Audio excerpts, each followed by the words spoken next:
అందరికీ శుభములు. ఈరోజు మనము మత్తయి సువార్త నుండి కొన్ని ప్రశ్నలు వాటి సమాధానములు తెలుసుకుందాం. ఒకటో ప్రశ్న, యేసు అరశెకలు అని పన్ను ఏ పట్టణంలో చెల్లించెను? యేసు అరశెకలు అను పన్నును కపెర్నహూములో చెల్లించెను. 2, యేసు పన్ను కట్టిన షెకెలు ఎక్కడ దొరికెను? జవాబు, గాలము వేసి పట్టిన చేప నోటిలో షెకెలు దొరికెను. 3, పరలోక రాజ్యములో ఎవడు గొప్పవాడుగా ఉండునని యేసు తన శిష్యులకు చెప్పెను. జవాబు, చిన్న బిడ్డల వలె తన్ను తాను తగ్గించుకుని వాడెవడో వాడే పరలోక రాజ్యంలో గొప్పవాడని యేసు చెప్పెను. 4,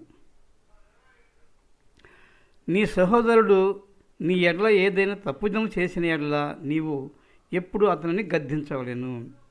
నీ సహోదరుడు నీ ఎడల ఏదైనా తప్పుదం చేసిన ఎడల అతడు ఒంటరిగానున్నప్పుడు గద్దించవలెను. 5, నీ సహోదరుడు నీ ఎడల తప్పిదము చేసి ఎవరి మాట విననప్పుడు అతన్ని ఏ విధంగా భావించాలి? నీ సహోదరుడు నీ ఎడల తప్పిదము చేసి అతడు ఎవని మాట వినని ఎడల అతనిని అన్యునిగాను సుంకరిగాను భావించవలెను.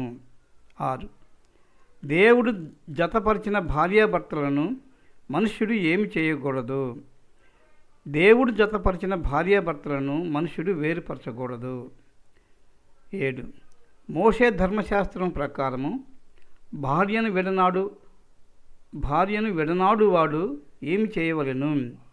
మోషే ధర్మశాస్త్రం ప్రకారము భార్యను విడనాడు వాడు పరిత్యాగ పత్రికనిచ్చి